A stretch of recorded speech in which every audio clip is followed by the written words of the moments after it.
We're going to open the Selectmen's meeting of September 3rd. The meetings of the Board of Selectmen are recorded for transmission on both Berlin Cable Television Access, Channel 192, and YouTube. Your voice and image may be recorded. Well, it's 7:05. Did we have August 19th minutes? If we did, it was probably quite a while ago. No, you didn't. No, there are none? Not yet. Okay.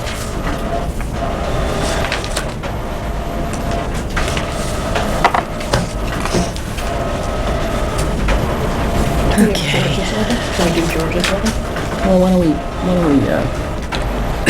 we just do the correspondence. Okay. As the local licensing authority, we have a letter to sign to the Flat Penny informing them of the ABCC procedures for change of manager and/or owner. Is there anything else you'd like to add? This is a matter that's going to have to be come before the board as the local licensing authority, so we want to be sure that the Flat Penny is aware of their obligations under the law and regulations before they actually come to the board. So they have a lot of paperwork and some filings they need to do, so Okay, this is to make them aware that they need to do it. all right. Okay. So do I hear a motion to approve the letter? Seconded. All in favor? Aye. Alrighty. I would say it's 7:05. Well, Fire Chief Clark, would you like to come up? Is he here again? Absolutely. It's not the firing chair as it was a couple of weeks ago when you were here. There you go. Good evening. Hi. Okay. I'd like to first off by thanking you for inviting me into work in your nice community. It's been nothing but enjoyable for me, and everyone I've run into in the community has been very friendly and open, and a lot of people offer to, if you need any help, come see me, or if you have any questions, so it's been Great. enjoyable. Thank you. Great. Been hearing good things about you, so thank you for coming to Berlin. Appreciate it. That's a good thing, I guess. I'll just get my glasses, that's the only thing I need. I put together just a very, very brief report of activity for the month of August. The first one you see is the emergency responses, and I guess it was a challenging month for the EMS calls. That's a lot for the numbers that they usually do. But fire was 23, EMS responses 39, and the only thing that we have a lot of discussion in-house on the emergency responses is how it will, when the apartments come online, will affect that. I think you can easily count on 1.5 to 1.75 calls per unit for over a year.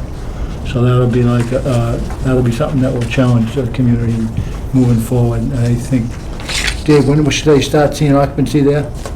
December, January? Middle of January. Okay, January. So it's a little ways out, but just be aware that you'll see probably some spikes in incident responses there then when that starts. Seemed like there was a spike this month already, huh?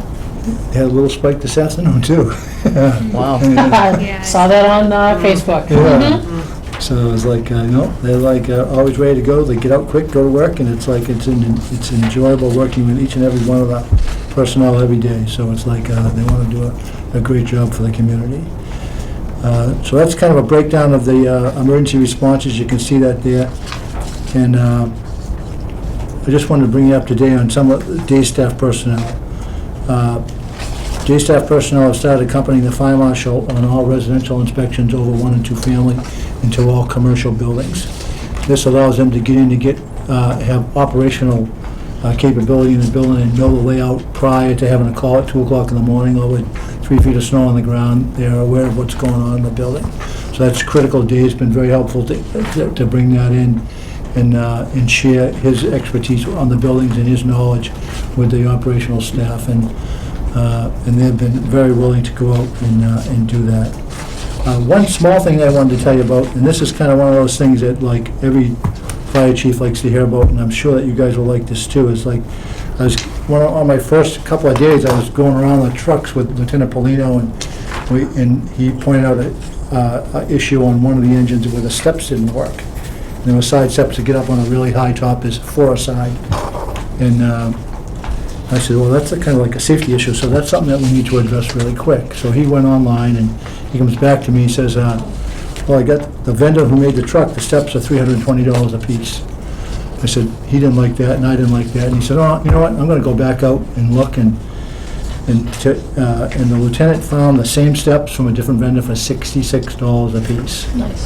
So there was a substantial savings. The safety issue got fixed, corrected very quickly, but there was also a substantial savings for the community on that, and I commended him for that, and could have just given up on, oh, that's what they cost, and it's a cost of doing business, but he wasn't happy with that, so went a little step farther to make it really good.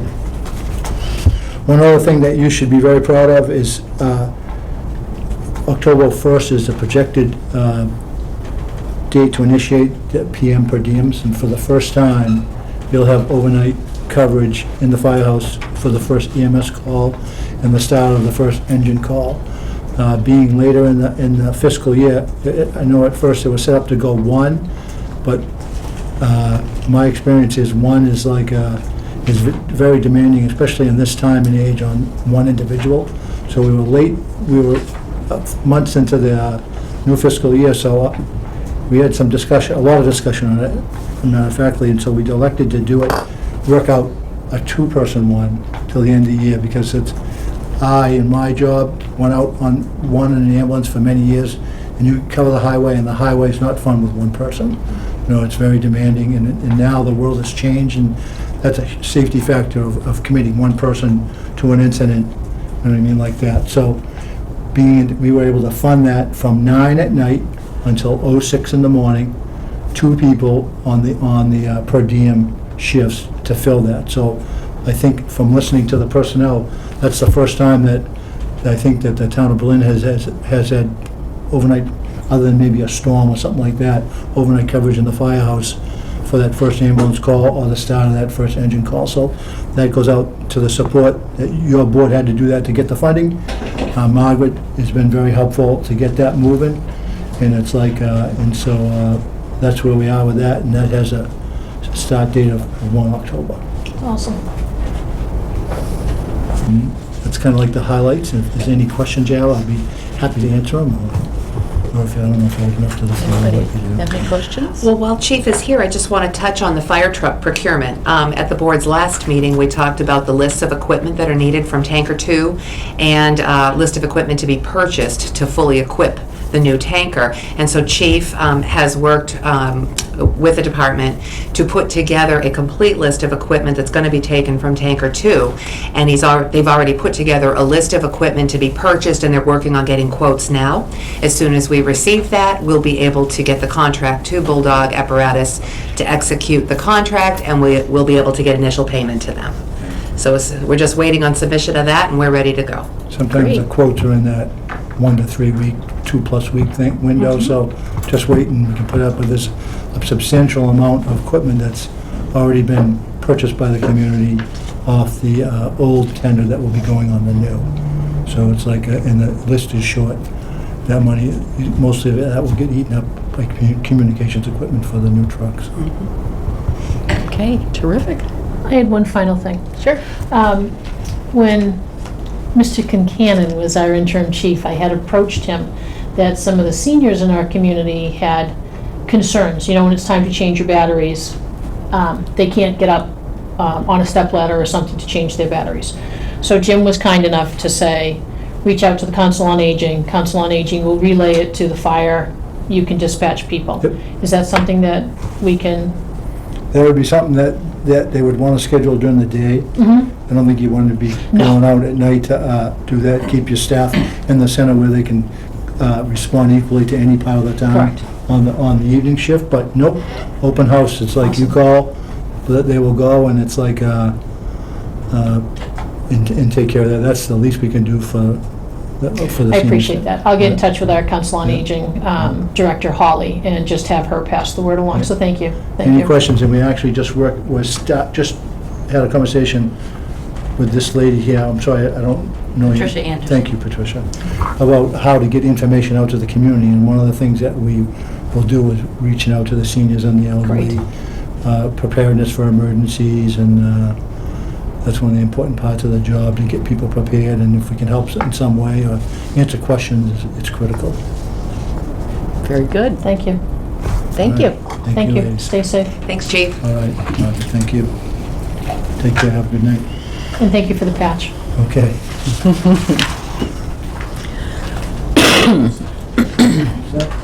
Okay, gotta see it. Good night. Good night. See you tomorrow. Bye, thank you. So we have, moving on to our appointment at 7:10, the Council on Aging.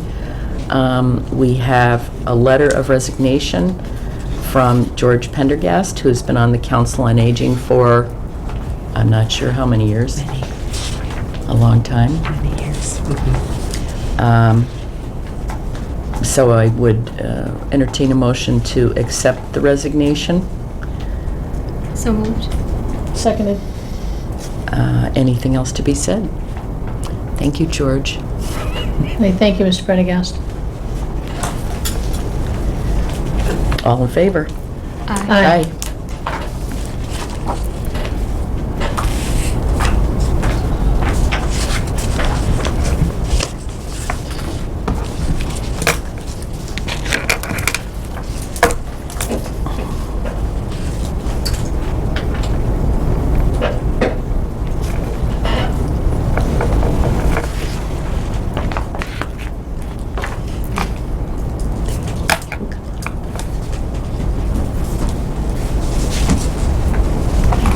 Aging closer. Ooh. I didn't bring a copy of that, is that all right? I have a copy. And coincidentally, we have 2 appointments to make to the Council on Aging. The first one is Bob Blair with a term through May 31st of 2022. Do I hear a motion? Motion to approve. I do have a quick question. Absolutely. You have a second? A second. Okay, go ahead. Yeah, I just want to make sure, we do have a Council on Aging director now, and I want to make sure that both of you are willing to work with her to put your mission forth. Yes. I didn't know we had an option. Well, I just, Sure. yeah. She is trying to, if I may, through the chair, she is trying to pull together a meeting for, Right, on the 9th. yes, yes, Yeah. good. Great. I said I'd go if I got appointed tonight. If I didn't, I wasn't gonna go. And make sure you pick her up too, bring her down with you. Okay. Thank you both for volunteering. All right. I told So, Ruth I felt like I should have brought prom flowers tonight when I picked her up. might have been appropriate. All right, so we have a motion on the table and a second. Mm-hmm. All in favor? Aye. Aye. And we're going to appoint Ruth Wheeler with a term through May 31st of 2021. Do I hear a motion? Motion to approve. Seconded. All in favor? Aye. There was 2, too. Get to sign them both? Yay. Thank you both. I'll be seeing you at the meetings. One.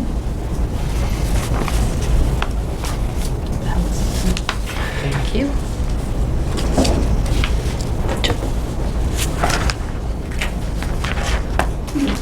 We don't have to sign anything. Thank you. Nope, you're in. You're in like Flynn. That's it. I don't have to mail those. I just hand them over. Mary. Oh, we can't do the We give secret that? handshake on TV. You'll be handed your. That was very easy, wasn't it? Yes. Too easy. Yeah. It's very easy. And she'll swear you in, so I'm just make a quick copy. All right, well, why don't we move on to our cable access appointment regarding the request for hardwiring and camera mounts in meeting rooms. Would you like to come up and talk to us? Even closer. Yes, even closer. Consider the end of the One day. One here and then one kind here. of so that the camera can We get need you. Jim a shot. See, now you have to be on camera. There you go. Thanks, Roger. You're the best. I sense it. All right, Yeah, so he's a committee member. Margaret, do you want to start, or? Well, I'll just start by briefly summarizing my meeting with Pat and Brittany recently. I met with them on October 14th to talk about the Cable Access Committee's proposal to hardwire meeting rooms here for audio, video, and we went back and forth, discussed some concerns we might have, the possibility of wiring certain rooms. So I think I've sent the recommendation I've made to the board about wiring rooms to have them camera and mic ready. And so I would ask that they weigh in. The board has the recommendation from me. Okay. Do you have anything that you'd like to add to Margaret's recommendation? I don't think Are you so. I on think, board with it, or?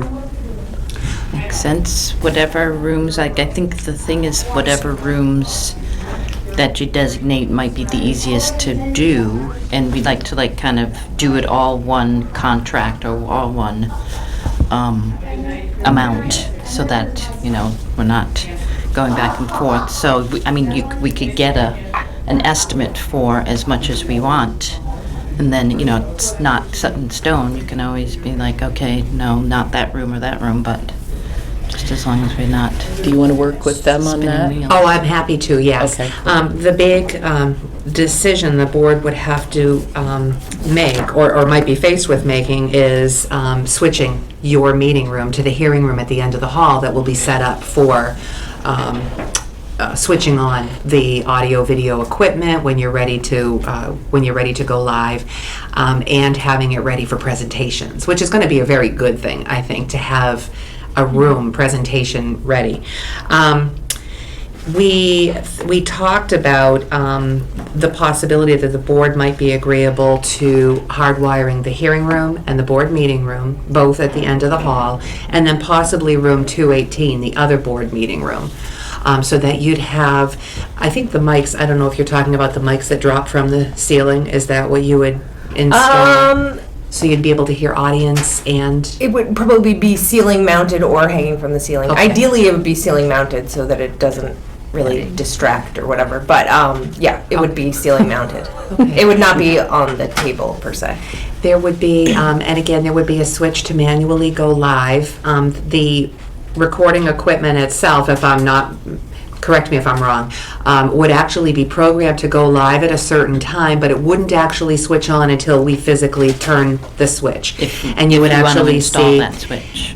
there would be a monitor in the room that would show the board's meeting or the committee's meeting being televised, so that's when you'd know it's going live. Live. You'd be able to see yourself. So it would actually be live, rather than, Oh, no, I'm sorry. Recorded. It's recorded, I'm Like sorry. the camera's running, pretty much. So we have the ability, once cameras are installed and hardwired and connected to our server, we have the ability to go live with meetings. I thought you probably did. Yes, but just obviously right now, we don't have that ability, but the way it would be set up, we would have the ability to go live. And obviously, we would make every effort to have those meetings, manned with a person or whatever, so you wouldn't even need to bother with a switch, but.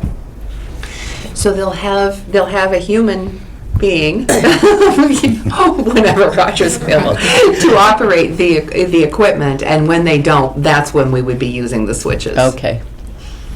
Okay. Now, is there issues with Monday nights for other meetings in room 227? I am not aware of any currently. Mary just left the room right now. I don't see meetings regularly posted for Monday evenings in the Okay. hearing room, so I don't believe there are regular conflicts. I don't believe so either. I think the assessors, but they're usually in their own office.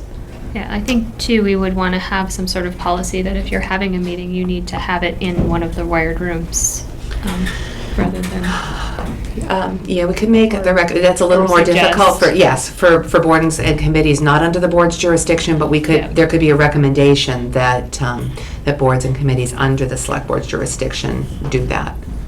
And we could certainly show them how to flip the switch and That's literally all they would need to, we would just need to, know ahead of time in order to program it Right. to record, because the flipping of the switch would literally just be powering the cameras and the microphones. It does not initiate recording, it does not initiate switching over to being live. That's something we have to program. So it literally would just be powering on the cameras and the microphones. And then powering it off after. Correct. Yeah. Do you have a time frame-ish? That would be Depends upon the something we courts would have to go to or- town meeting to, Yeah, we need to get the okay because it's your building. So we need to be able to Yeah. go and get the quote, and Okay. then after that, we'd have to come to town meeting and get the. so months. Be able to move the money. So Quite a Town while. meeting, Is there a way to actually put together just an estimate of what the cost would be so that we could actually go to town meeting for the appropriation? Yes, that's from- what we would, And all that of would be the this, intention. When is your next anticipated? there is no No, town okay, meeting yet Special scheduled. Okay.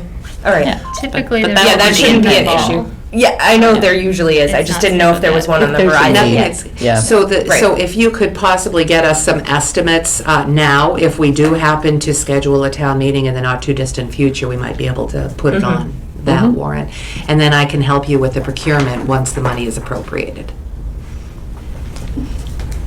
So it's not only the equipment for the recording, but it's also monitor, projector, screen as well, or is that already there? We weren't planning on doing that, no. The confidence monitor? Well, No, no, there's already in one of the meeting rooms, there's already a monitor, Oh, so the that hearing room. would be used as the confidence monitor in that room, and then And a confidence monitor is? it's basically so you can see yourself on camera, like, oh, okay, the cameras are on. All right, good to know. A big monitor, we would have to purchase, right, in order to. If you have- wanted a big one that you're gonna use for presentations, et cetera, that's that's a board thing, that's not a cable thing. That doesn't really like help us. Okay, in so we our currently have a pursuits. projector and screen, so that's the Okay. backup for now. Yeah. Okay. My recommendation would be, if that was something that you were going forward with, rather than doing a projector, because lights need to be dimmed, and then we're taking a shot of a projection. There is equipment that you can actually plug in your laptop or whatever, and it will send that image to the screen instead, which is backlit, so you don't need to turn off the lights. And then also, a lot of those, we can set that up so that's a feed. It acts as a camera for us. So rather than us recording the screen, we actually would get that feed from the laptop. So we could Nice. display that on the screen so you can actually read stuff. Mm-hmm. Yeah. Okay. Okay. So similar to what's downstairs. So my, I don't know what's downstairs. There is actually a meeting room downstairs that has, Oh, okay. Well, let's all just go down there. maybe we could move it up here. no, that's the training room for the police. Oh, okay, no, we Fire. didn't. Yeah. But it's down there. We've already done this in one room, so. So through the chair, I'm happy to work with the Cable Access Committee on bringing something forth to town meeting or to the board for approval for inclusion on the warrant. And we can separately price out monitors for presentations if the town is so inclined to purchase them. Yeah, it might be a good idea to even, well, I don't know. If we vote this tonight, then it's probably a little late for feedback from different committees and things. It would just be our decision. Yes, you would be deciding to install it. I didn't recommend that room 218. I mean, I recommended that this could possibly be done in room 218 as well. And I know a lot of committees Is that meet in the that small room. meeting room? It is the meeting room on the side. And again, they would have to physically switch, turn on a switch in order to have the equipment go live if the equipment turn on, if it's programmed to do so. So my recommendation would actually be to move ahead with the wiring of all three of those rooms. And we can bring this to boards and committees, and I'll explain the benefits of doing it. And for those committees that aren't under the board's jurisdiction, we can talk about how best to handle their meetings moving forward. I'd be more than happy to be there for any of those discussions to answer questions. Okay, that would be great. Okay. Do I hear a motion to approve? Motion to approve. Seconded. Any other discussion? All in favor? Aye. Aye. Thank you. Thank you. Thank you. I'll thank you at the end, I usually do. Evan's not here yet. So is the expectation that all meetings will be filled? I don't know that we can, As many as we can. I mean, it'll start with those 2 meeting rooms, actually, so, Yeah, I think part of the problem is they're short on people to tape all the things that they need to tape. So having beginning. something automated would be helpful. hi, Evan. Hi, Evan, you want to come on up? Sure. All right. Did we vote? Yes, we did. I Okay. think we voted, did we not?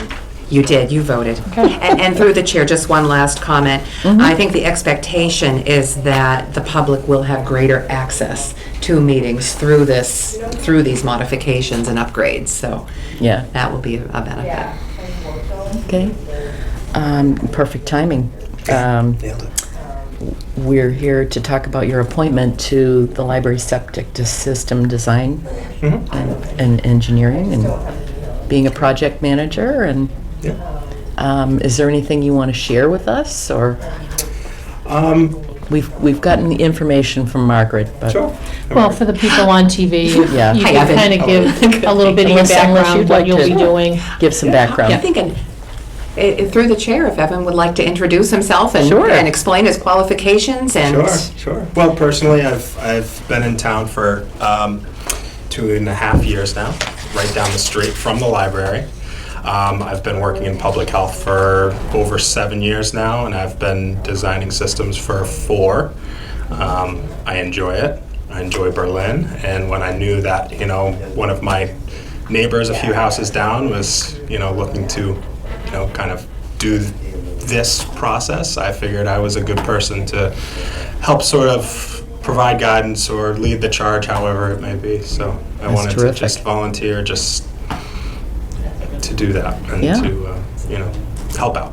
Thank you. Appreciate that. Yeah. Appreciate all your Extremely help generous. Right, for saving our library, or trying to save our library. Yeah. Yes. Thank you for that. Absolutely. Extremely generous. Absolutely. So through the chair, I've informed Evan that once, if the board does approve the appointment tonight to the project design engineer, is that what it were called? Project designer engineer?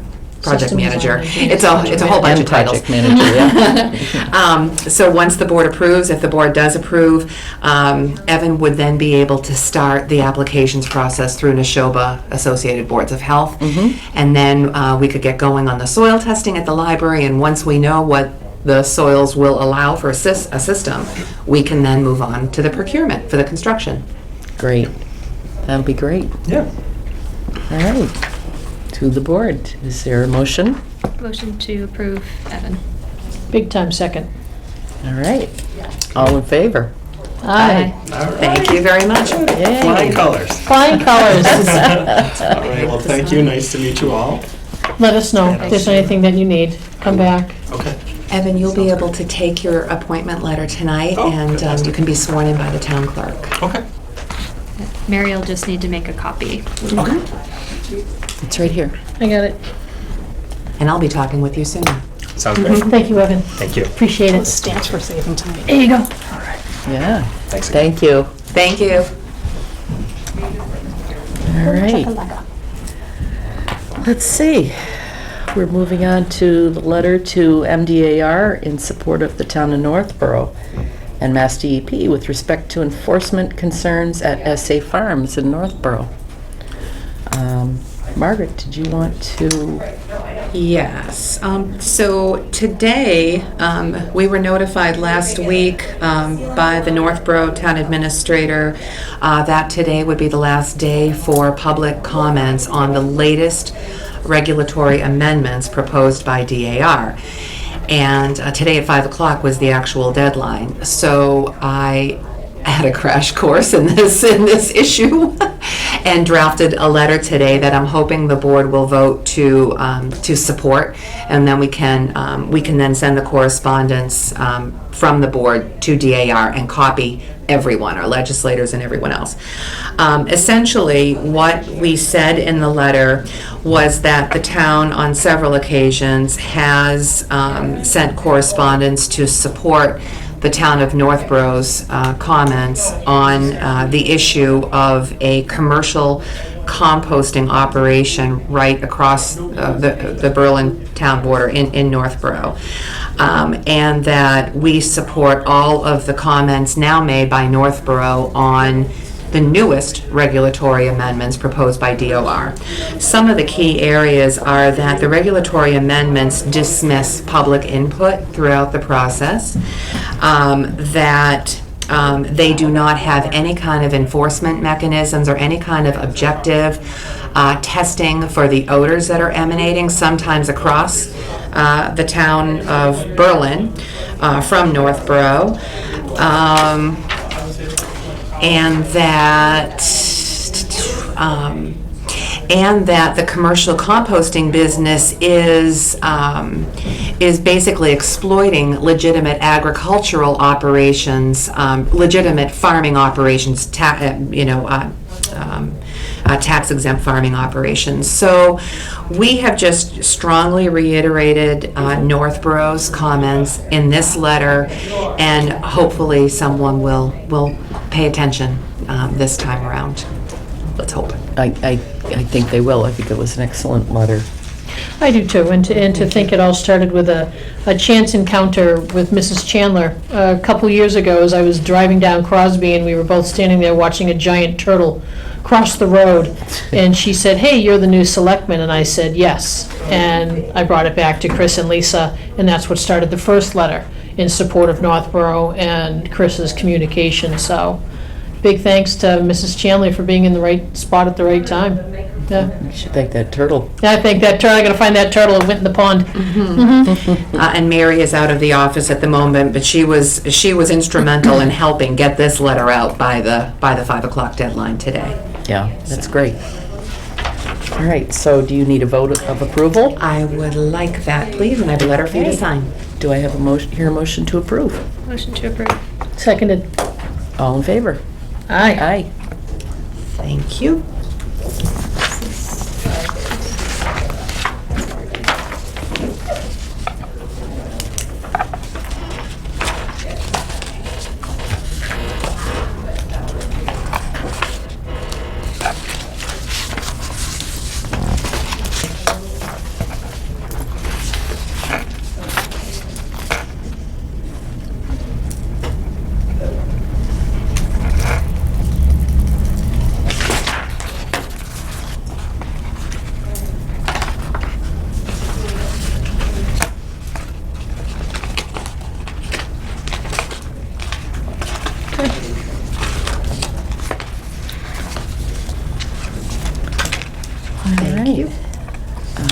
Moving on to the building inspector's written monthly report. Was that just the monthly report that Leanne sent us, Mary? That's all that I received, yeah. Okay. All right, well, we'll recognize that we did receive it. Is there any questions or comments from the board? Is there anything that we want to add? Obviously, the format's a little bit different than everybody else, as well as it should be, but are there any details that we're missing on this? Upcoming ones, issues, problems? That's the final, I mean, that's not like everything he did, I assume, I because, think whoever is hired is when you do yeah, that expectation. I think he is overloaded already with what he's, with just trying to hold things together, so I would not add, not right now. no. I would Okay. not add to what he has to do. Yeah, I I would thank agree. my lucky stars that he's still here. Yeah, They're doing their absolute best to keep Yeah. up with, and the Riverbridge Apartments are going in full force now, so they're Yeah, doing they their are. absolute best to keep up with the inspections on those as well. okay. All right, town administrator's report. Okay, so I won't go through the entire thing, so I don't keep everybody until after 9 tonight. I'll just touch on a couple of the key issues. The first of all, the 3 department head positions that we're conducting searches for. Building commissioner, that was posted in-house and externally on August 8th. The resume submission deadline was August 30th, and we have received, I believe, half dozen resumes. I have contacted 2 municipal building officials from other towns to see if they can help with a preliminary screening team.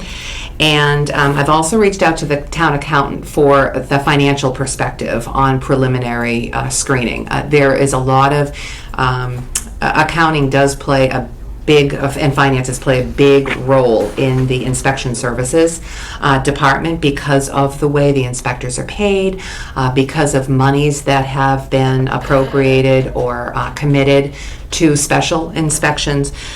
So I have, at this point, I have a 3-member team that I'm putting together.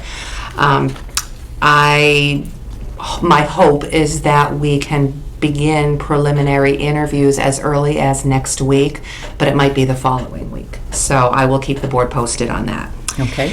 The fire chief search. We are a tiny bit delayed in posting the job, but we do anticipate that the job will be posted by this week, September 6th.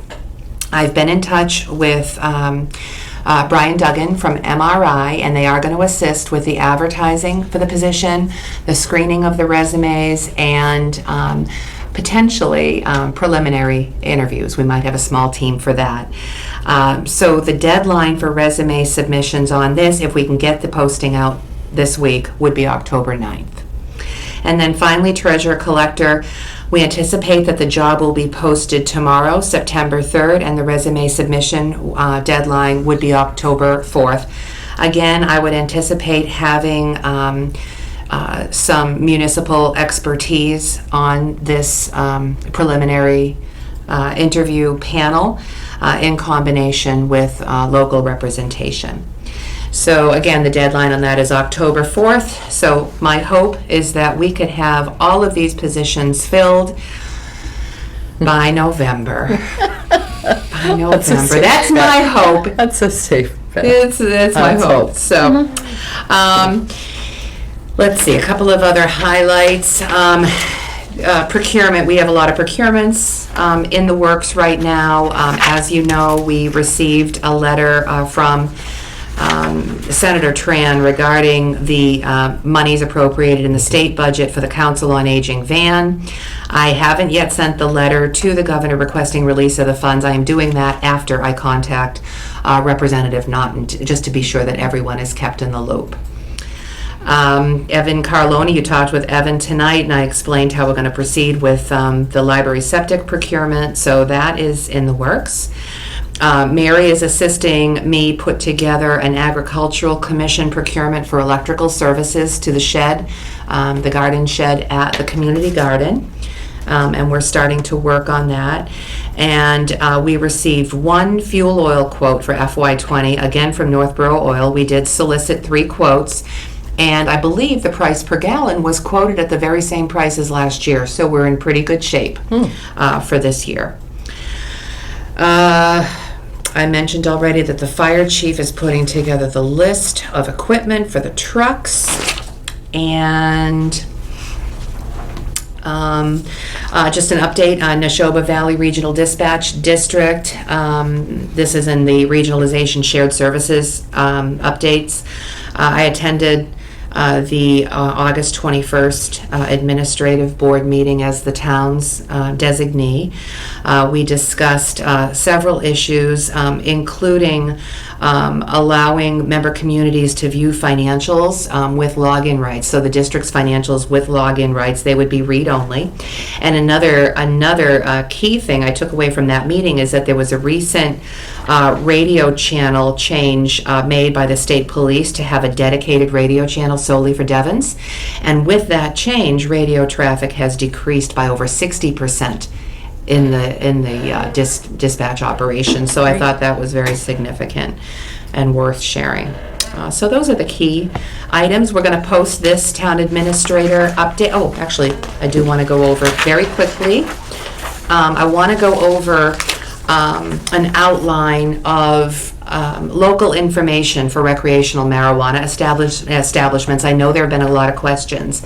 I won't go through this entire outline. I'm happy this is going to be posted with a town administrator report online so residents can see what the municipal process looks like. But in a nutshell, proposers or potential applicants are required to present evidence of having had a host community agreement signed with the municipality in which the establishment will be sited, and evidence that a community outreach meeting was held by the applicants within 6 months of filing the application with the CCC. So those are the two things. Right now, as you know, Chair Keefe and I are working, are negotiating host community agreements now with one retail establishment and one cultivation establishment on behalf of the town. The municipal notification. So most of the steps the applicant has to follow are in accordance with CCC requirements. So all of this, everything that we do locally does tie into the state's requirements. Once the CCC determines that an application is complete, they're going to notify the municipality. And once we receive the completed application, we have 60 days in which to notify CCC, the Cannabis Control Commission, that the application is not in compliance with local bylaws. Otherwise, it reverts to being a fully compliant application. If everything is in order, and including local permitting and local licensing requirements, so for any site plan reviews, they have to go through all of the local steps, but the CCC can issue the applicant a provisional license, and the applicant can still proceed with local licensing and permitting requirements during the provisional license period. So once everything is in order and they've gone through all of the requirements and all of their inspections have been done, the CCC will issue a full license. And each license is good for 1 year. So the town will collect 3% taxes on local marijuana retail establishments, and the host community agreement allows the community to receive up to an additional 3% host community fee from the applicant, but this is subject to negotiation, so that could vary. Host community agreements could also contain provisions for donations by the licensee to nonprofits, regional or local, etc. So hopefully this information helps. There's a lot to it, but the CCC has all kinds of guidance for municipalities and applicants on their website. And you'll be putting this up on the website as well as your TA report? Yes, this is Great. going to be attached to the TA report. Good. I'll let people know, and I had asked Margaret to do this just because there seemed to be a lot of chatter out on Berlin Neighbors Connect, and I would rather have the steps outlined than fake news becoming real news, and we have to try and debunk what's out there. So thank you for putting this together. I appreciate it. You're welcome. And if anybody has any additional questions, they can feel free to contact me. And if I don't have the answer, I'm happy to find them the answer. Do you have a timeline-ish on how long this could take? I mean, I realize that there are multiple places for this to get caught in the dark hole of an abyss of squat, Jack Squat. But if everything goes as it should, a year, 6 months, 18? I think you could easily expect a year. A year-ish, okay. Yes. Just another quick, are you familiar what we have done as far as bylaws? Unfortunately, I was looking for the bylaw today and I couldn't find the specifics. I found references in the town meeting votes to the bylaws, but in the bylaw themselves, It might not be there it's yet not there. because it was passed. Yes. So I was specifically looking to see if the town had imposed limits on the number of licenses issued, and I don't believe we have. But then again, we have only a limited number of full alcohol off-premise licenses that we issue to begin with, so. Yeah, that was my question. If we knew if we should tighten up anything or put anything additional in there to protect the community. There are other things that could be done, and I addressed this in the outline. For example, the Board of Health could establish regulations allowing for local inspections in addition to the state inspections. The community could also establish additional local license and permitting requirements as long as they're not unreasonably, they have a term for Yeah. it. I want to say unreasonably burdensome, but unreasonably impracticable. So they have to be fair. So I think that's something that we can work on as we move along in this process. Okay, thank you. Okay. Thank you very much. You're welcome. So we're now on to old business. A vote to appoint our FY20 CMRPC alternate member, Board of Selectmen designee Lisa Wasaki. You still interested? Sure. All right. Oh, come on. It doesn't, I mean, I never had to go, so. If I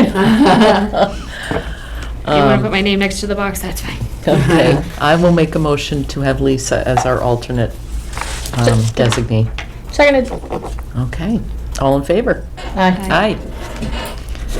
And a vote to approve the personnel action form. Okay, I'd like to tie in the personnel action form with the performance appraisal form if the board is willing to do that. We'll start with the personnel action form. So, something that I think, based on some start of the year issues with personnel wages and things like that, we thought it would be wise to implement a standard form that captured all personnel actions. So new hires, wage adjustments, steps, etc., things that would happen outside of the fiscal year process, anything that happens mid-year, we would want to be able to capture everything on one single form and have it filed in the employee's personnel file. So we can record everything from data hire to the budget account number that the employee is paid from, to the number of hours, to the percent FTE the employee is, etc. So this has been, we presented a draft. It was attached to my town administrator report at the board's last meeting, and a draft has also been presented to the personnel committee for approval. And in all honesty, we have had to start using this form informally already for some employment actions that we're working through in the town. We've used it as kind of a test. In fact, we used the fire chief as our first test to see how the form would work, and we've tweaked it a few times since we first used it. So I am asking for the board's approval of this form for future use for all personnel actions from here on out, outside of the regular fiscal year changes. All right. One more thing, just, excuse me, a certified payroll, what I call a certified payroll, will be used for all those fiscal year, change of fiscal year issues. So a spreadsheet will be generated showing all the changes at the start of each fiscal year. And shared with the board too? Oh, absolutely, the Okay. board and the personnel committee, yes, it'll require approval. Okay. Questions, comments? Just a general question. Margaret, I know when I was on the personnel committee, we kind of had some personnel files. Dennis kind of sort of had some personnel files. I think Mary kind of sort of has some personnel files. Who's going to own this? Where is this going to live? I mean, you could lump everything together, but who is the owner of all personnel files? Is it the personnel committee? Well, it's actually... Nice. Not it. It's the town administrator. Okay. It's the town administrator, and we are going to be centralizing all the personnel files. This is a big project, as you can imagine. So we have to programmatically go through personnel files. The accountant's office had a lot too. They're going through certain things. We're going to have to make sure that certain documents are properly segregated from an employee's personnel file and things like that. So those forms, in short, those forms are going to be living in the employee's personnel file in my office. Okay. Locked personnel file. Okay, any other questions, comments? I just had one comment as I was looking through all of my documents today, because if I'd run them off previously and then I ran them off again, then I couldn't figure out which ones were the newest. So could we Version number? date them? Absolutely. I'll put a version in the footer. Yes, Well- so what I've been trying to do is actually put the date right here. So we can do it in the watermark, or we could do it below, whichever. Whatever you want to do, Yep. just We will. make sure we date them. Yep. That'd be great. And one final question. Mm-hmm. How often will we revisit this form to make sure that it's working? Is it only when someone goes, oh, we missed, blah, blah, blah? This is not a form that should require frequent changes once it's established, but I'm happy to bring you Okay. updates. If we need to do a revision in the near future, I'll bring it to the board for Okay. approval. We may have to do a couple more tweaks. Okay, thank you. Sure. Okay, so do I hear a motion to approve the document? So moved. Seconded. All in favor? Aye. Aye. And the, through the chair, the performance appraisal form, this was previously brought to the board for review. I went through the entire form, top to bottom, and I had only a few suggested additions or modifications. I think it would be helpful to include date of hire in the current position in the header. I think it would also be useful, rather than just asking for salary and grade step, asking specifically for the current salary and the current grade step, if applicable. I also thought that it would be important to include what I'm calling a disclaimer, but it's not really a disclaimer. After the employee and manager's signatures, Mary actually gave me this recommendation. I thought it was a good suggestion to add the Personnel Committee's recommendation. So the Personnel Committee will be receiving these forms for review, and then they could include their recommendations right on these forms before they're submitted to the board. And finally, the disclaimer would be, and I shouldn't call it a disclaimer, these are notes. This emphasizes the purpose of the performance appraisal to allow the manager and the employee to discuss progress, set goals, set training objectives, and actually review the employee's performance over the past year. The primary purpose of this is not to award or grant steps or other wage increases. The personnel action form, the performance appraisal form would be needed to award or to grant such steps or wage increases, but it doesn't guarantee wage increases, whether it's steps or any other kind of wage increases. That's going to be the determination of the Personnel Committee to recommend to the board based on the review of the duties of the position, comps, and all kinds of other criteria that the Personnel Committee has established. So I thought it would be important to add that. So the goal here, if the board is ready to approve this to move forward to personnel tonight, then the personnel will take it up tomorrow night, and upon Personnel Committee's approval, we'll be able to distribute these forms and go over the process and hopefully have these done in a timely manner. Question. Yes. We've heard in the past, or I know I've heard in the past, comments such as, well, I'm just going to give a person a 4 because I've always given a person a 4, so I'm just going to give them a 4 with no comment to justify 4. Or 3, or 2, or 5, or pick one anywhere in between. So whose responsibility is it when this comes back and a person has rankings all across the page with no specific comments to back up a rating? These forms are to be submitted to the Personnel Committee. That's my understanding. So I think the Personnel Committee, I will certainly make clear that the department head should actually explain all ratings on the form itself. But I believe that the Personnel Committee, being the recommending body for the board, could actually ask for additional details on the form from the departments. And you're comfortable with this form and it's similar to what you've used? It is similar to what I've used, yes. Yeah. Okay, any other questions? Do I hear a motion to approve? Motion to approve. Second. All in favor? Aye. Aye. Okay, thank you.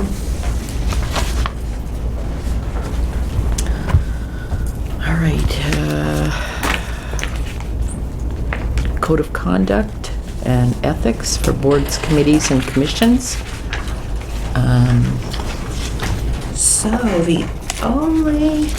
through the chair, the only additions to the draft that the board previously saw is under Section 5, Code of Conduct Violations. And this section was written by town council, and we just inserted it in here, and it seems to be appropriate, and it also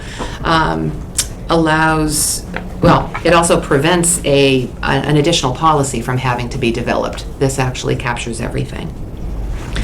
Town council also suggested inserting the words employees in a few different areas of the form. So in section, right on page 1, under item 3, relationship to other board, committee, or commission members, add the words and employees. On page 2, section 3, that there would be a few references to employees, all shown in underline. And then finally, code of conduct violations as in underline and shaded. Now, is the code of conduct violations going to apply to employees also? This code is specifically for boards, committees, and commissions. Okay. However, our personnel policies have a very long code, standards of conduct section that we could pull from and prepare a code of conduct for employees. Fine. Mm-hmm. Okay, because you had added employees to each of the other sections. Right. And this one did not seem to have it, so that's why I was asking. Yeah, I think the focus here would be on board, commission, or committee members' relations with employees or any other board, committee, commission members. So Okay. the focus is on the members of those committees themselves. All right. Okay, is there any other questions or comments? Do we have to get down to the minutia where it spells it out? Because, just playing devil's advocate, when somebody says, well, you didn't tell me I couldn't use abusive language. Just trying to poke as many holes into this because I don't want someone to come back and say, well, that's great, but Margaret, you didn't tell me that I couldn't call somebody a name in a meeting or use a hand gesture or... I don't know, and I don't want to go down that path. I would hope that everyone who supports the town understands that, but in professional world, I've seen that, where someone says, but you didn't specifically tell me I couldn't. Well, it's implied, but it's not written, therefore you can't. So, I don't know. I think treat all members of board, committee, or commission and employees with respect despite differences of opinion covers that pretty clearly. Recognize the rights of all members of the board, committee, or commission to express opinions on matters before it. But this is the board's prerogative. If you, if the board feels that it's necessary to specify what kinds of behaviors, which, by the way, are specified in this employee's standards of conduct. Okay. If you feel it's necessary to include those here, I'm sure they could be incorporated into the code. No, I mean, as long as they're covered somewhere else, and again, I'm sure this, like all the other documents, can and will be revisited for updates as needed. Right. So when something goes awry, it's like, okay. All right. I also in general feel that when people are behaving badly, they are aware that they have behaved badly. People know that you're not supposed to swear at people in meetings and those types of things. That's cheap if you're claiming that they don't. I know. Yeah, it's an excuse and it shouldn't be accepted, so. Agreed. And same thing, you'll Is date there a this. question? All right. Is this something that you will sign when you're sworn in? Yes. Or how is that work? There's an acknowledgement of receipt, through the chair. There'll be, I try to. It's okay. There'll be an acknowledgement of receipt that members of boards, committees, and commissions will have to sign. This is something we're gonna have to coordinate with the town clerk. So the form itself would actually, for committees under the board's jurisdiction, the forms will actually be filed in the board's office. Okay, the signed forms. Okay. Motion to approve. Seconded. All right. All in favor? Aye. Thank you, Margaret. Why, thank you. A lot of work here. Her to-do list is getting smaller. It's growing on the other. I know. As one falls off, I don't jump expect on. you to come to any sort of equilibrium for a while. Yeah. So we're moving on to schedule or discuss the Coffee Talk 4.0. So I had sent around outline of topics, and again, this was just me sitting, thinking out loud. The last coffee talk we had was when Margaret kind of came on board and we signed her contract and introduced her to the town. So that was what, back in May-ish? June 19th. June? June 19th. Okay. It was. So just thought that it's, because we try to hold them quarterly, so thought that we should round again and do Coffee Talk 4.0, and where so many things have happened.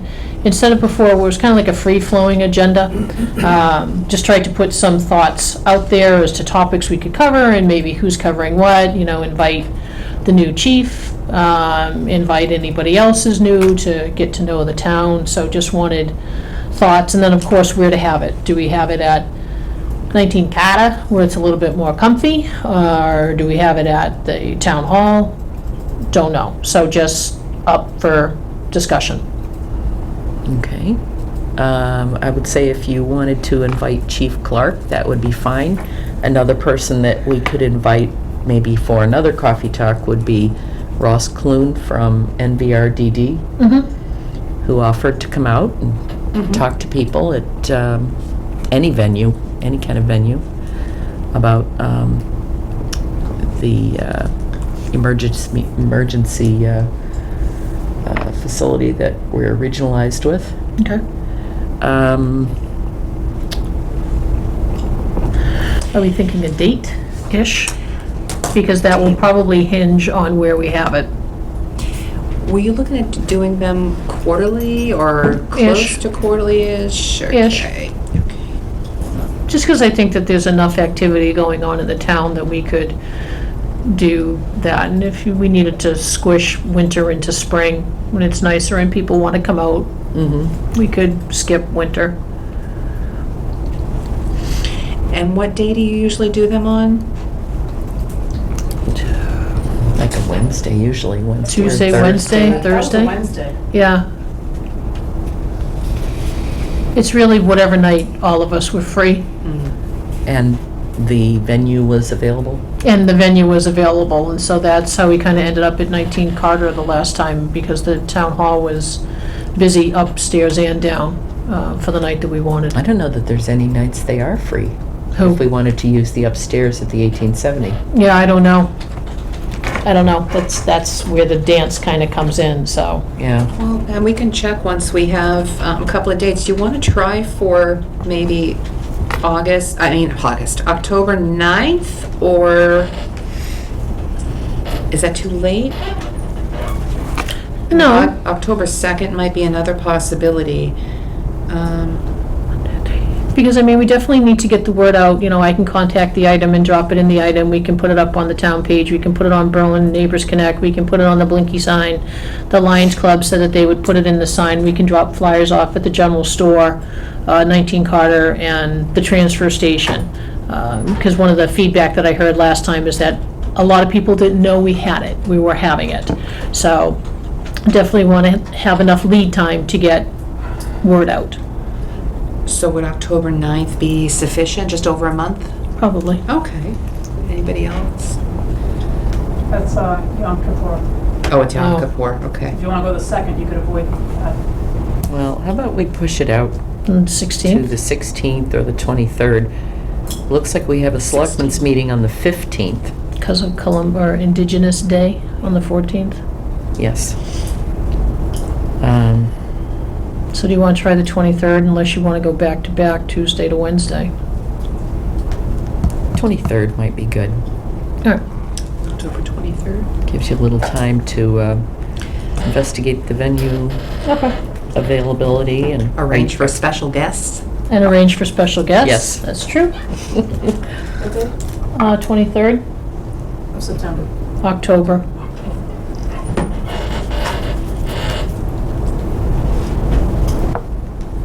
And then obviously between now and then, we can work on the outline that I sent through. So, feel free to scribble it on back and I'll put in changes and we can look at them together instead of trying to go line by line by line by line, just in the interest of time.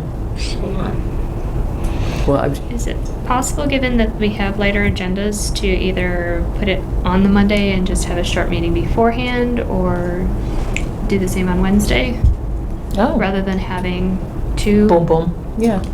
Well, we did Just that. like we did that the with last you. time. That's why I'm That's right. you did asking, because we did that the last time. Can we Right. do that again? Yeah. We might be able to do that. Yeah. And if it's at 19 Carter, please, somebody remind me that we need the doors open at 6:30. So then that might be Monday, October 21st then? You could potentially do it on the Monday, yeah. Yeah. We could do it And on the just Monday, move the- or if the venues are not available, we could do it on the Yep. Wednesday. Okay. It at doesn't the matter, meeting. I'm I'll check just trying both. to say it'd be Yeah. nice to just have Just have one date. one rather night than that we're going two. out. All right, we'll look at Right. the venues. All And then right. maybe we can start our meeting early like we did last time. Go quick, speedy, and start it at 7. And the other thing to investigate for things like this, we do have the ability via the website to collect email addresses and send first. Oh. So we should talk about that for that and other things if people want notifications that way for, because that ability is there to subscribe to different things. Maybe that's a topic. We can throw it out there and then, And you could even collect email addresses Right there. or potentially. In fact, communications overall might be a good topic, because now that Code Collect Red, email.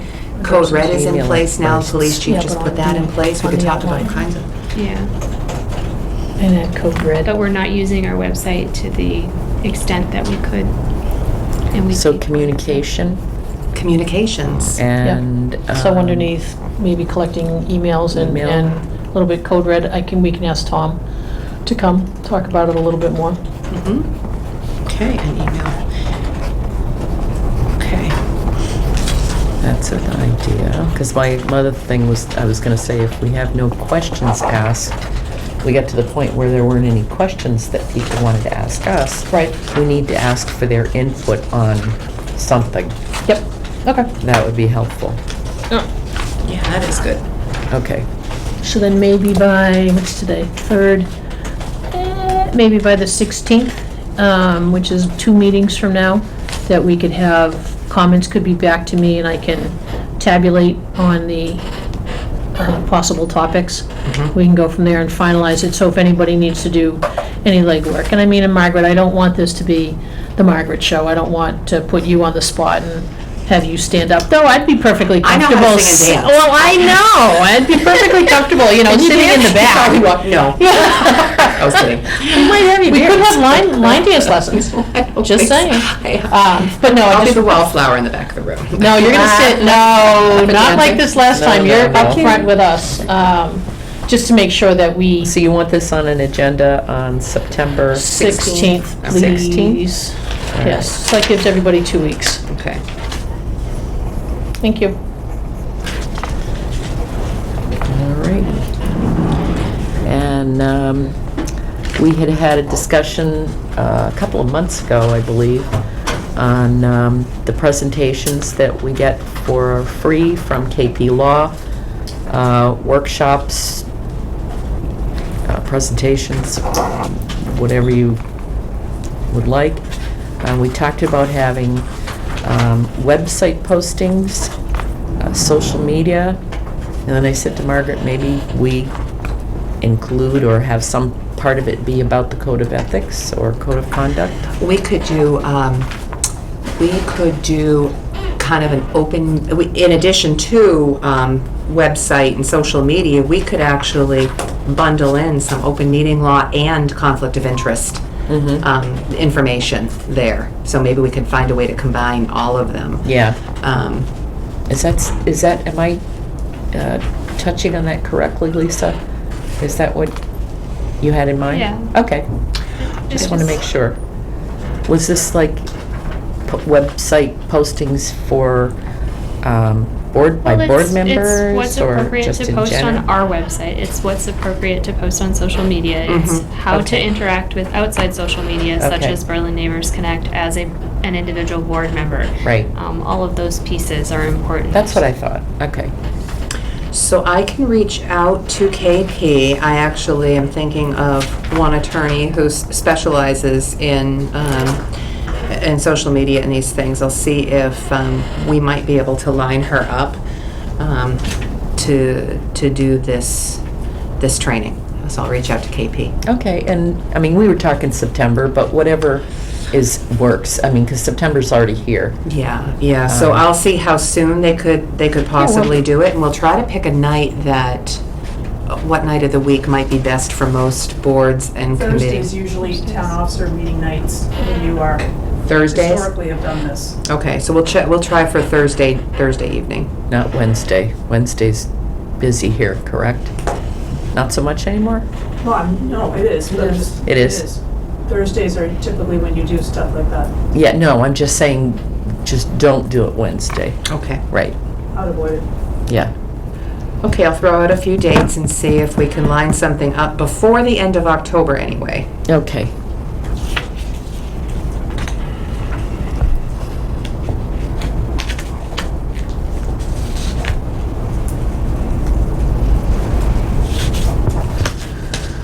All right.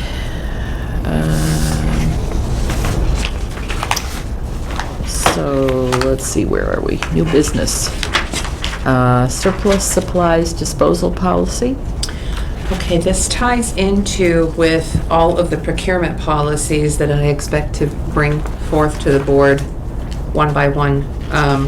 But the town's existing disposal of surplus supplies procedure was adopted in 2009, so it's more than 10 years old now. The thresholds have increased. The statute has changed. So I've put together for the board's review a disposal of surplus equipment and supplies policy and procedure that would allow the chief procurement officer to, it would give the CPO authority to dispose of equipment and supplies less than $10,000 in value. So before any disposal of any town property, equipment, and it can't be real property, by the way, that's excluded. But before the disposal of any equipment and supplies, we would have to have the item inventoried. So even if it's a piece of equipment or an asset being thrown out and its only value is scrap metal, for example, we still need to make sure that we've recorded that as town property, and we need to record the disposition of that piece of equipment or that supply. So I just asked that the board review this, and I would ask for approval, comments, amendments, and approval at your next meeting. Okay. I would like to distribute this actually at the at our department heads meeting on September 10th. Okay. And I don't know if you all remember that when we started to take down the playground, I had gone back to look at the disposal of the surplus equipment and supplies. And I knew that it needed to be updated to at least 10,000 from whatever it was, 5,000? It was 5,000, Yeah. And anyway, so All right, so the Board of Selectmen agenda procedures for review. This is a lengthy set of procedures, and a lot of it really is agenda format, the items that appear on the agenda, and definitions of those items. And I think my opinion is that it's very helpful to have those there for future reference. So pages 1 and 2 are really the meat of the procedures, where pages 3 through 6 do go over the agenda items themselves and descriptions of those items, what they're for. But I asked the board, in order to establish consistent procedures moving forward in setting the agendas and conducting the meetings according to an established format, that you please review these and get back to me with any comments, questions, so that we could potentially approve something for the future. I don't think I've seen this one. This agenda procedures.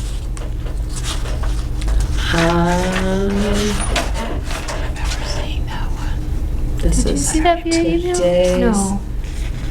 No, because when you said page 2, I'm flipping and I'm like, I don't have a page 2. Which one are you looking at? Could you just email it out? I'll email it, we'll email it again. It's in the Google Drive. Oh, awesome. I just didn't look there because I didn't know we were using it yet.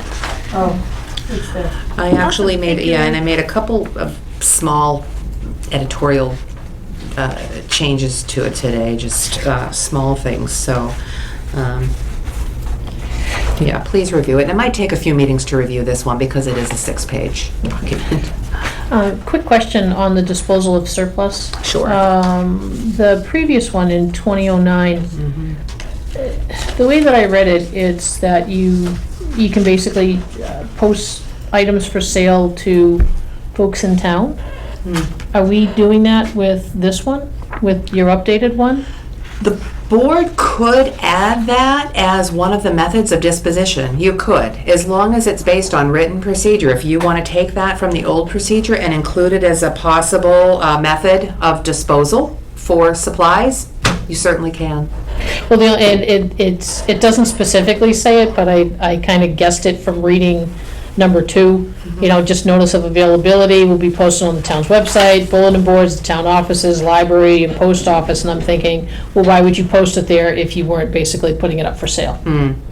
So it doesn't specifically say, but that's kind of what I plucked out of it from reading it. Yeah, so the only thing that I'd caution with posting items for sale to residents in town would be, potential bidding wars and things like that. Now, if we're actually disposing something and we're not going to use it and it doesn't have any resale value, maybe that's another consideration the board could have, that if we're just, we have, say for example, 3-ring binders. We have a whole bunch of 3-ring binders that we're not going to use anymore and they would otherwise be thrown in the trash. They have no resale value.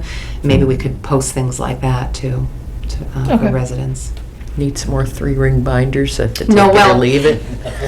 No, I actually need 3-ring binders. I just use those as an example. Say Yeah, I that know, I'm just- stapler. So, yeah, I'm Okay. open to comments and suggestions on those. All right. And were you going to talk about the COA van policies, or were we deferring that? So I would ask that the board review these because the COA director is trying to put together a meeting of the COA, and my hope is that the COA will approve these policies and procedures and they'll come back to the board. So Okay. these are here for your review for Who now. is the new director?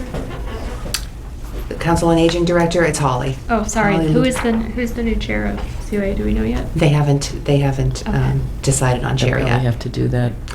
They I didn't think have the a vice quorum. chair is Is it Pat Wheeler. But- Okay.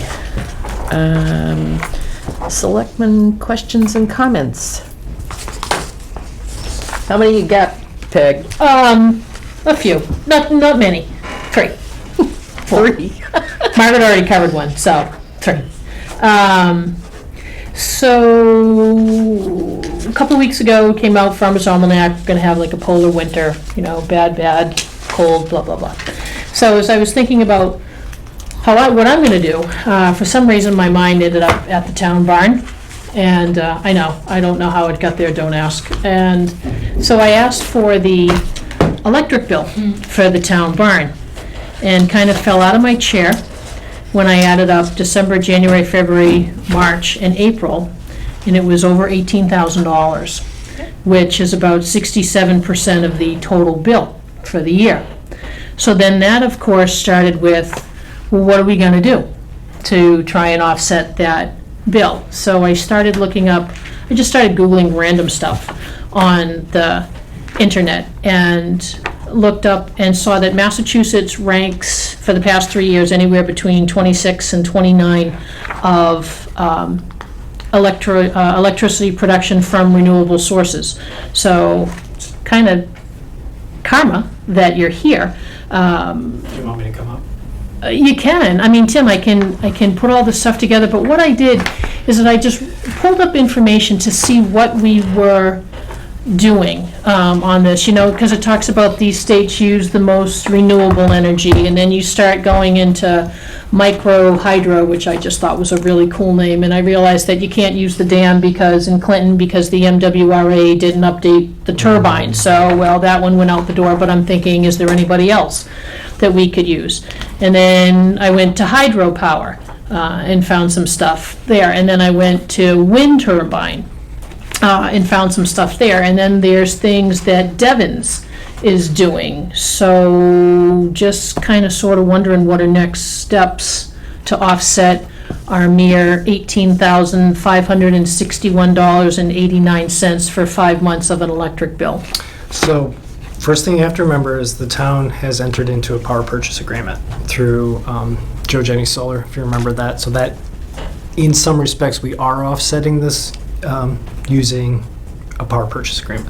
Also, our municipal aggregation fund does cover town properties. I've recently learned that. So when we sign that for 3 years, that also is involved. So that is 100% renewable. So from a green standpoint, I think we're doing okay. From a efficiency standpoint, we are not doing okay. So, options. One of the things that we can potentially do in a future round of green communities is have a retro commissioning report potentially done. We could also work with Guardian Energy to have them propose potential solutions. Dave has some ideas, one of which is probably one of the biggest liabilities is that original plan was to have solar on the roof. Yeah. That was taken off for various reasons, which it's water No under one the dam knows. at this point. When we discussed this in the Energy Committee several months ago, we ran this by Joe H.U. at the time, the building inspector. He informed us that looking at the plans, he didn't feel that the structure would support additional weight without remediation, so that's On the roof. on the Right. roof. There was some choices made to, if there wasn't a solar load on there, you didn't need the same kind of members and whatnot. So what I would recommend, without doing any research, you have options for things like potentially using a heat pump. You have alternate heating sources that you could put in there. You have air curtains that you can use to try to keep the hot air in place. Yeah, that's another one. Solar shingles. Solar shingles. Yeah. They're pricey though. Tesla. We Yeah. should contact Tesla. They're very pricey. Yeah. So Be a test site. probably your first crack is always efficiency before you go to generation. It's kind of a, Is there something that the Energy Committee might be able to recommend after, or taking a bigger look at this and then We can making a certainly do recommendation that. to the board? sure. That'd be We good. can certainly do that. And what I would work with Margaret to do is probably see what we can do with like a Guardian Energy. For example, we were able to put the proposal that we submitted as part of the 2019 round of commission through them, through the school, and that was not something that required an outlay of expense. You just asked them for a quote and they provided it with the intention of getting the business. I think we should target the town barn. As you have correctly pointed out, it is the biggest electric consumer that we now have. Hog. Yeah. There are several options out there that you can look at. If you want to look at a long-term capital plan, I know that there's. I was just actually thinking about that, to get this project on the capital plan so that it stays in the forefront. Yeah. And, Dave has mentioned that he's considered, the salt shed needs to be looked at. That might be not tangential, but something that you can put together. You may be able to put solar on this.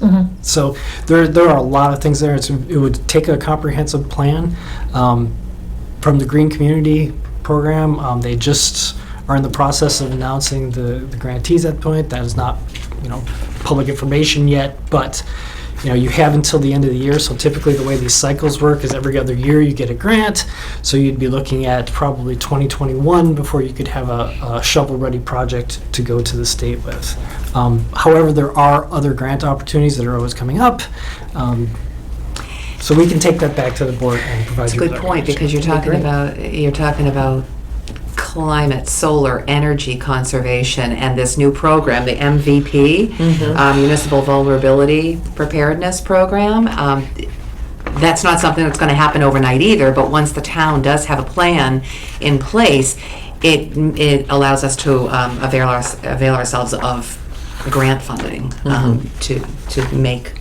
And since this is the home of your DPW, for lack of a better term, right? This is where all the plows live. This is where all the people who take care of the town live. I think you can make a pitch through the MVP saying this is critical infrastructure that needs to be addressed. Yeah. Yeah, I mean, because a lot of the information that I read, they kept talking about, go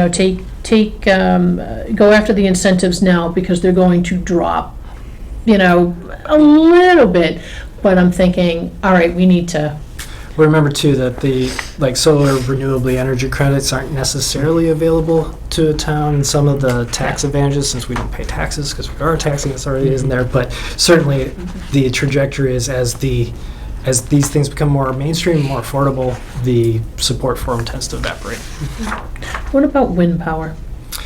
Wind power, if you let me put my work hat on, wind power requires probably a 30 to 40 meter tower. And having gone through some of the zoning in this town. No one wants it in their backyard? Good luck with that. Just for the record, I work for AT&T Mobility.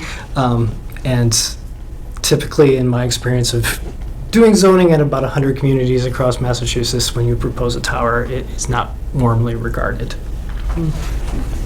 What about geothermal? Geothermal would be something I would recommend, especially for this, through the chair, I'm sorry. Would be something that I would recommend. It's a good product, and it's one of the things that you can use electricity for, especially if you do photovoltaic or something like that. You can actually free heat, so to speak. You can use your own behind-the-meter type of generation to heat your building. Right. And I mean, and obviously, Tim, I know that it's in the snap of a finger. It's not like you're going to have wham-bam proposals and stuff like that, but it was just weird that came up in the news. I caught it. Yeah. I started thinking about it. Somehow I shifted to the barn, and whenever I saw how much money that we spent last year, I'm thinking, Berlin can't afford to do this again. So obviously from a financial standpoint, it's huge. And I mean, on a good side, if you're running that much equivalent oil, it might be more expensive, but regardless, it's not a good thing. Right. It's going to kill our green communities percentage. I mean, when I put that thing into our numbers, I can offset some of it because I'm going from one building to another, but it's a lot more electricity. And So in order to qualify for the Green Communities funding, we have to be hitting targets and energy reductions. So yeah, and most of the quote unquote fun ones, the stuff where you really make big changes, you have to hit your 20% reduction. And we've been sitting on a little bit of a sliding scale that we get close and then it skips away and gets close. And to really get in some of that bonus funding, you need to hit your 20%. So this is an impediment for us to push it. And when we spoke, we had a meeting with CMRPC, and that was one of the things that Kelly Brown of the DOER specifically said is, some of these options that you're talking about are only available when you hit your 20%. Can I also suggest, while we're talking about all these policies, that in order to prevent things like what happened with the barn, we put a policy in place that says we're going to prioritize green energy and solar and all of these things when we address buildings and when we have When we address projects. capital items, or? Like when we address capital items, like here's an example from Shrewsbury. They have a policy about to establish practice that town of Shrewsbury shall purchase only fuel-efficient vehicles for municipal use whenever such vehicles are commercially available and practicable. You know, we could have policies like that encourage us to do better in these areas. With buildings in particular, I think we have to have a fuel-efficient vehicle policy. There's got to be one in place for our green communities, or at I least it don't went think with we the have a- application. Policy The per green se, though. communities we have to support. We need to have an inventory. Yeah. We need to show what we're doing. We need to show, most of our vehicles are exempt, so it Okay. kind of Yeah. plays fun and games.